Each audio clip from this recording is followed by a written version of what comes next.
Now on the CTV News at 5, the surprising shutdown of a Lethbridge food processing plant. Plus, CFB Suffield is gearing up for a busy summer. And the ball drops on the Tabor Street Hockey Tournament. Telling your stories.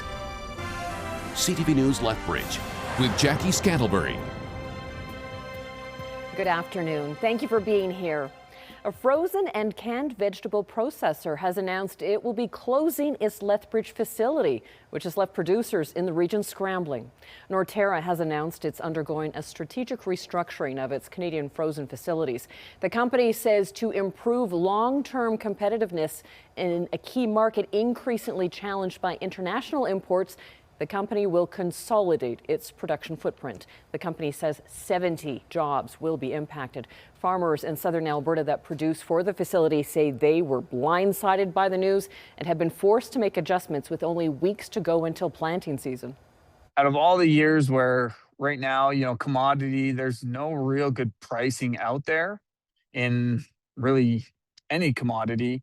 And so, to last minute, all of a sudden, lose these 6,000 acres and now have to try and look at other options to pencil when, no option out there right now is looking very positive. It is definitely kind of a blow to the grower group and also everybody at the plant. Over the coming months, production volumes and certain equipment from the Lethbridge plant will be transferred to other facilities and the plant will shut down in June. A couple of high-profile criminal cases were briefly before the Lethbridge courts today. 50-year-old Sky Atoa from Lethbridge was rearrested in January for breaching the conditions of his release on human trafficking charges. Court ordered he was supposed to go straight home. Instead, Lethbridge police say the 50-year-old went to a store to browse a perfume aisle, and that's where officers found Atoa near a young female and arrested him again. Today, court heard the defense has not yet received all the disclosure, so the case was adjourned until April 22nd. Toa remains in custody. And the case involving a Calgary man facing 5 counts of attempted murder was also back in court today. 47-year-old Christopher Haig is charged in an October incident at the visitlethbridge.com arena parking lot that was shortly before a Hurricanes hockey game. Haig is accused of hitting 3 pedestrians with a vehicle, narrowly missing 2 others. A 77-year-old woman, a 77-year-old man, and a 46-year-old man sustained serious but non-life-threatening injuries. That case has been set over until April 24th. Haig also remains in custody.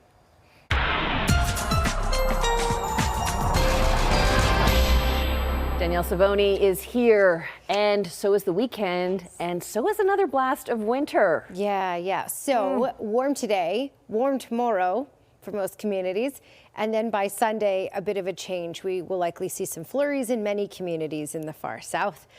We'll talk more about that change coming up, though. So for now, we are sitting at 9 in Pincher Creek, 13 in Lethbridge, 11 in Milk River, and 12 in Brooks. Bit of a roller coaster ride of temperatures this week, as you know, and that will continue to be the story. Basically, every few days, we're switching up and getting to the colder bursts, and then we're warming up once again. When we look at the radar, there's nothing really to talk about with regards to any sort of active weather for tonight, for tomorrow, most likely arriving late Saturday and through Sunday. We'll talk more about that just ahead, Jackie. All right, thanks, Danielle. The Piikani Nation is raising awareness of what they say are ongoing water and environmental issues. Chief and Council say the nation has serious and long-standing concerns over environmental issues such as the degradation of its water resources. The nation says the Lethbridge Northern Irrigation District reservoir repairs and different bills surrounding water rights proposed by the provincial government are 2 of their biggest concerns. Today we've got, articles of UNDRIP, the calls to action, truth, reconciliation, and we see a whole change in the world's view of First Nations, Indigenous peoples, Indigenous law, environmental and land concerns that at one time were just swept under the rug. So that's the information we want to get to the people. To raise awareness, the nation will be holding a protest and learning event tomorrow, 10 a.m. on the First Nation. The Alberta government is moving ahead with a new universal code of conduct for municipal councillors that's less than a year after the province prohibited communities from having their own. It comes 10 months after the province amended rules to prohibit municipalities from implementing their own codes of conduct. The province now wants to see one set of rules for every municipality to follow. It'll be for complaints against council members about misconduct, bad behavior, misuse of influence, and any allegations of financial impropriety. The minister says old codes of conduct were sometimes used inappropriately. While these rules will hold council accountable while protecting freedom of speech. When you looked at the history of the Code of Conduct, there were instances of weaponization that many members of the public, the media, and elected officials would say that it was being abused at times. We want to make sure that there are guardrails on the Code of Conduct. It's an important tool. The Councillor Accountability Framework allows local municipal leaders to be able to hold their colleagues accountable. Now, if passed, the new rules would see any complaints about a member of council be looked at by a third party that is picked out of a roster of people appointed by the province. The Municipal Affairs Minister can also launch investigations and will ultimately have final say on most matters. Former Alberta Premier Jason Kenney will take part in 2 debates on Alberta separatism. Kenney and pro-separatist Keith Wilson will go head-to-head in 2 debates in May, one in Calgary and one in Edmonton. Kenney has been an outspoken critic of Alberta's separatist movement. Wilson is a St. Albert lawyer who is in favor of Alberta separating from the Confederation. A petition on Alberta separation was launched in January. Organizers have until May 2nd to gather nearly 178,000 signatures to push that issue forward. And Alberta is doing its part to remove interprovincial trade barriers in the face of a strained relationship with the United States. New legislation will allow provinces to recognize each other's regulations on most goods, avoiding duplicate inspections and other requirements. The agreement does not apply to alcohol, cannabis, food, livestock, tobacco, or plants. The province believes industries like oil and gas, logging, and fertilizer production will benefit the most. The goal is to make it easier for businesses to access new markets across Canada. There are different rules for each of those provinces, and that is so confusing and very difficult to navigate that some businesses will just throw their hands up and say, what's the point? We'll just stick to Alberta, stick to the market we know.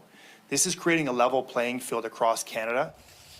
Alberta will keep its own rules in place for products including pesticides, plumbing equipment, and gift cards, which cannot expire in our province. The Free Trade Pact starts on June the 30th. Well, the key message at the first ever Canadian Robotics and AI Summit in London, Ontario, is new developments are on the verge of dramatically transforming the farming industry. With more, here's Sean Irvin. In a fitting moment for the first ever Canadian Robotics and AI Summit, a prototype is guided into the event at Western Fair District. This apple thinner is designed by a Kitchener firm to work independently in an orchard.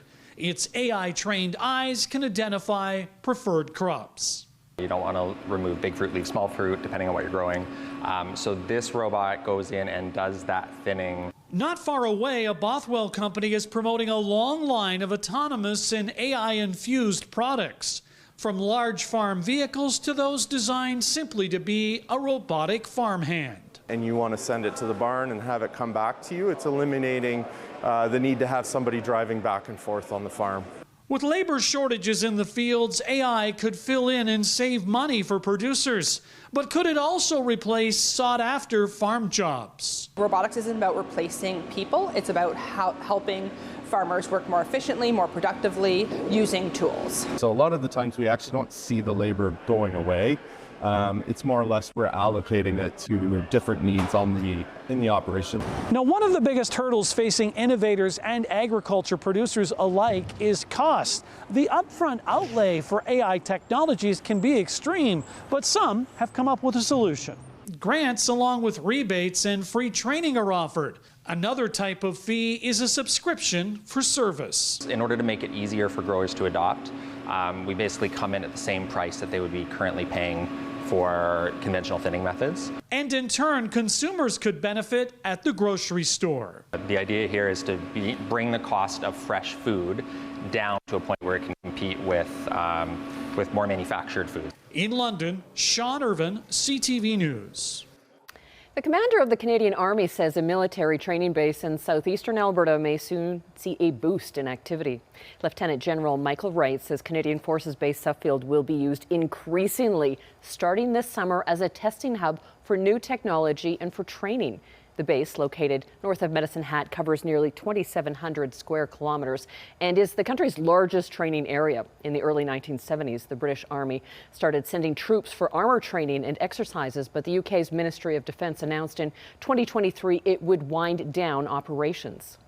The Canadian Army reduced some of the support to CFB Suffield. So this is something we've been working on hand in hand with the British Army to make sure that we're rebuilding the capability to do some training. Wright says there will also be investments at Suffield, but didn't specify what that would all involve. The puck, or in this case, the ball, has just been dropped at the Play On Street hockey tournament in Taber. The tournament just got underway and runs throughout the evening. Games will then resume all day tomorrow and will be capped off with a charity concert tomorrow night featuring the Roadhammers. More than 40 teams have signed up for the tournament, with former NHL and hockey stars in town to take part. The two-day tournament will also help raise funds to rebuild the town's community center following the explosion in December. It's been incredible to watch the support rolling in, not just from the teams who are fundraising because they get draft pick celebrity coaches and players, but also just businesses and community members that have donated to the cause. So our goal was $100,000, and we definitely have surpassed that, and we are so incredibly grateful. A full list of activities and game times can be found on the town's website. The hockey tournament and events are open to anyone. With Easter just a week away, the downtown Lethbridge BRZ is helping to spread some spring cheer. The organization has launched its downtown Easter egg hunt. Residents can find the Easter egg at the downtown Lethbridge BRZ office to receive a clue that leads them to the next egg. There are 10 eggs and riddles in total. The BRZ says the Easter egg hunt has been taking place for more than 5 years. Foot traffic is so important in our downtown area, and it really is the best way to explore all the little hidden nooks and crannies and the amazing stores and restaurants and bars and other services that we have in our downtown. The Easter egg hunt runs until April the 6th. Well, Danielle is back with your weekend forecast on the other side of this break, plus a warning from researchers about the impact of sports gambling on teenagers.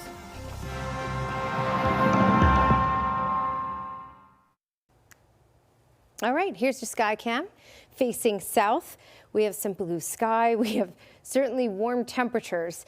We're going to fall temperature-wise, so we won't be this warm this weekend, but we'll still have mild temperatures for the most part. And some communities, you can still consider it warm because plus single digits, not bad for this time of year.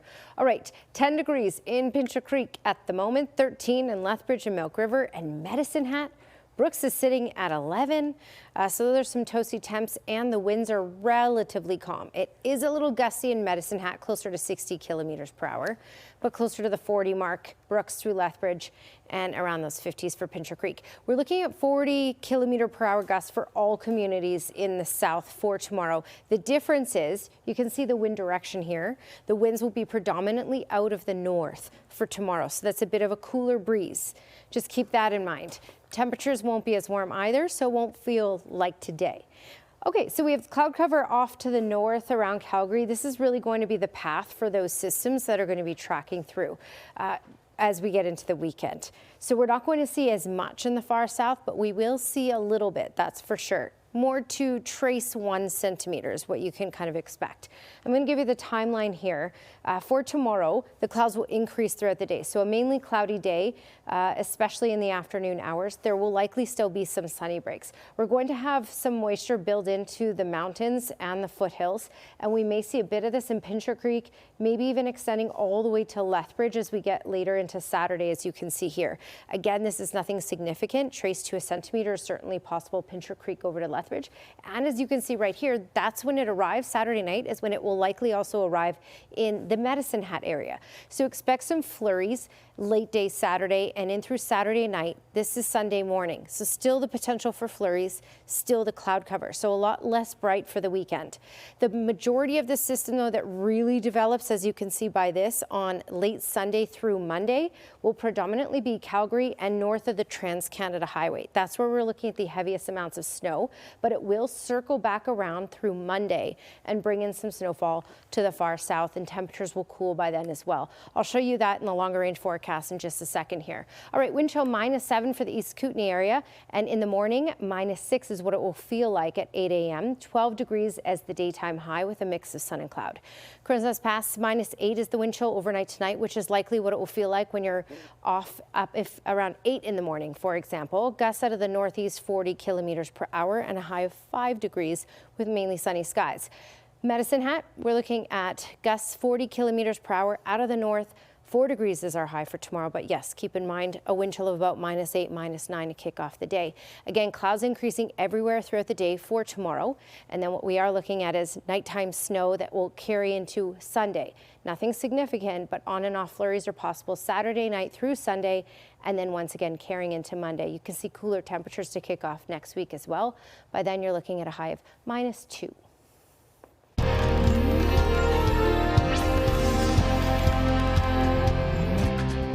Almost impossible to avoid ads for sports betting these days, and even if it isn't being targeted at adults only, researchers are worried it's having a big impact on teens too.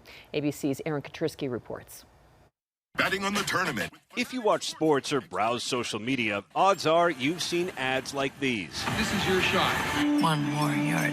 And if you've seen them, you can bet your kids have too. This concept that I could make $100 on a Phillies game versus, working 2 days at the store, it was like, why would I ever work again? Rob Minnick was in high school scooping ice cream for minimum wage when he started gambling through a bookie. Right from the start, I felt like I needed more action. And when online sports betting became legal, he says his addiction escalated. Rob is part of a generation of young men enthralled with gambling. Looming public health crisis. In fact, it's already here. Dr. Nasir Naqvi studies the impact of gambling on the brain. He has seen addiction in people as young as 13. These images show pleasure centers activated by drugs and gambling. Same parts of the brain. Same parts of the brain. Drugs and alcohol, gambling. Exactly. This illustrates how there's a lot of overlap between gambling disorder and substance use disorder. And chances to live bet from the first down to the final whistle. Experts are warning that a new type of gambling is especially dangerous for young brains. Micro betting throughout the game on almost any moment. A putt, a free throw, a pitch. Place your bet, get your fix. And keep going. It doesn't stop. A trade group representing some of the biggest sports betting apps says the industry has a zero-tolerance policy for youth gambling. In addition to age restrictions in their apps and on their ads, they require a social security number and bank account to register. Our companies continue to communicate, one, that this is an entertainment exercise and not a wealth creation exercise, an adult entertainment product for adults only. Rob placed his last bet in 2022. Now he's built a following on social media where he works to help others avoid his mistakes. No one cares enough about the gambling addicts except for ourselves to do anything about it. If it means that I have to make TikToks out of my little cubby in my second bedroom here until the day that I die, I guess that is what it is. Aaron Katrisky, ABC News, New York. Still ahead on the CTV News at 5. The Toronto Blue Jays kick off their season opener tonight. Sports is next.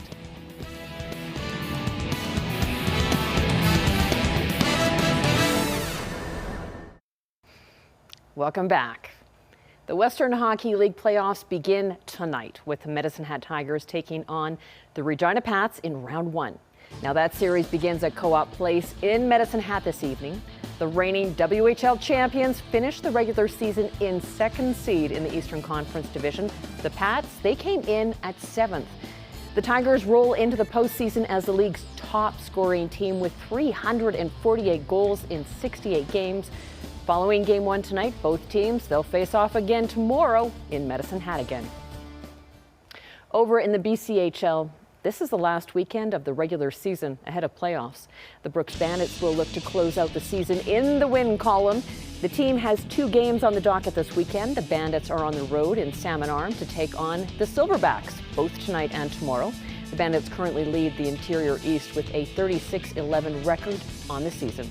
The Cranbrook Bucks have also clinched a playoff spot. They have also got 2 games to go before wrapping up the regular season. The Bucks are in Black Falls tonight for a match against the Bulldogs. The team will then hit the road to Spruce Grove to face off against the Saints on Saturday.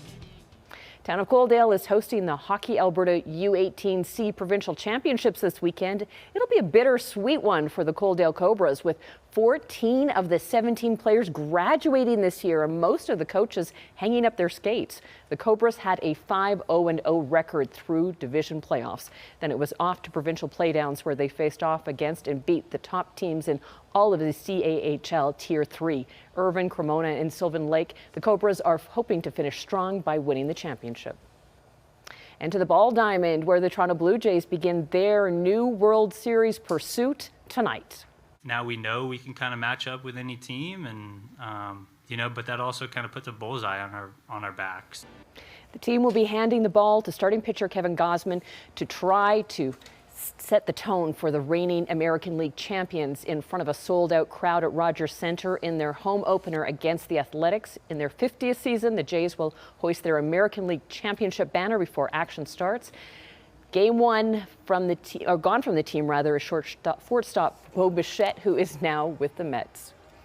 Still ahead on the CTV News at 5, we introduce you to a 102-year-old who has decided you're never too old to start a new hobby.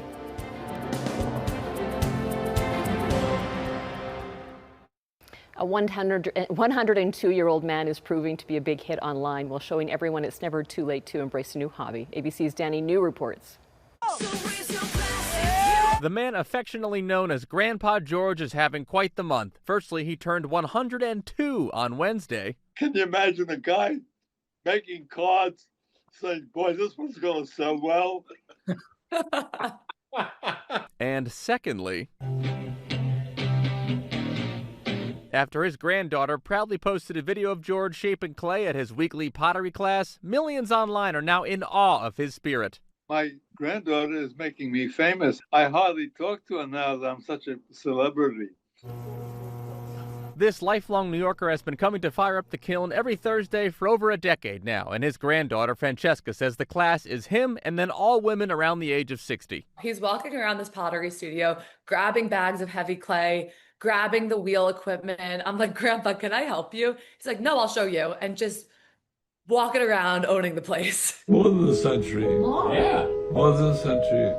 Outside of the pottery studio, George has 3 children, 11 grandkids, 4 great-grandkids, and a wife of almost 66 years named Nancy. Here's a photo of them on their family trip to Punta Cana 2 years ago, which Francesca says started with some blown minds at the airport. When TSA saw that he was 100 years old, I think they were confused. Their systems were broken. But clearly, Grandpa George is still surprising people. One commenter writing, Grandpa George is my goal. Life has been very good, and I guess it's nice to have people say nice things about me. Danny New, ABC News, New York. Thank you for sharing this time with us. Now here's the early edition of the CTV National News.